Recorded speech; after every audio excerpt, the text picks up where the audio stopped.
হঠাৎ এক যুবক হাতে শটগান নিয়ে এসে একটি গ্যারেজের সামনে গুলি ছোড়ে।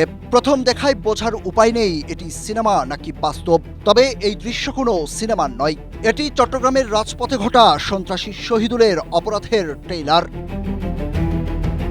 চট্টগ্রামের পাঁচলাইশ ও চান্দগাঁও এলাকার ত্রাস শহীদুল ইসলাম ওরফে বৈশ্যা বাহিনীর প্রকাশ্যে চাঁদাবাজির দৃশ্য এটি।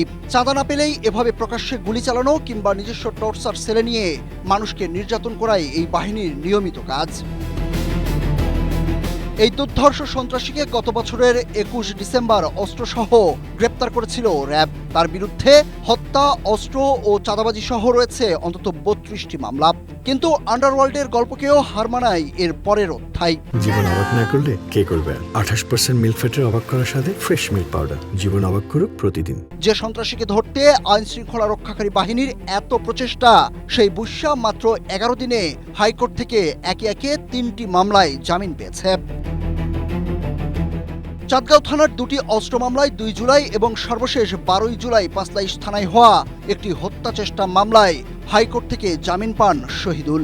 ৩২ মামলার আসামির মাত্র ১১ দিনে ৩ মামলায় জামিন পাওয়ার এই চাঞ্চল্যকর খবরটি ছড়িয়ে পড়তেই পুরো চট্টগ্রামের ব্যবসায়ী ও সাধারণ মানুষের মনে নতুন করে চরম আতঙ্ক দানা বেঁধেছে। দৈনিক প্রথম আলোর প্রতিবেদনে এসব তথ্য উঠে এসেছে। চট্টগ্রামের অপরাধ জগতের এই ডনরা কি এভাবেই আইনের চোখ ফাঁকি দিয়ে বারবার ফিরে আসবে রাজপথের ত্রাস হয়ে? এমনটাই প্রশ্ন সাধারণ মানুষদের। Suraj Ahmed, Asia post.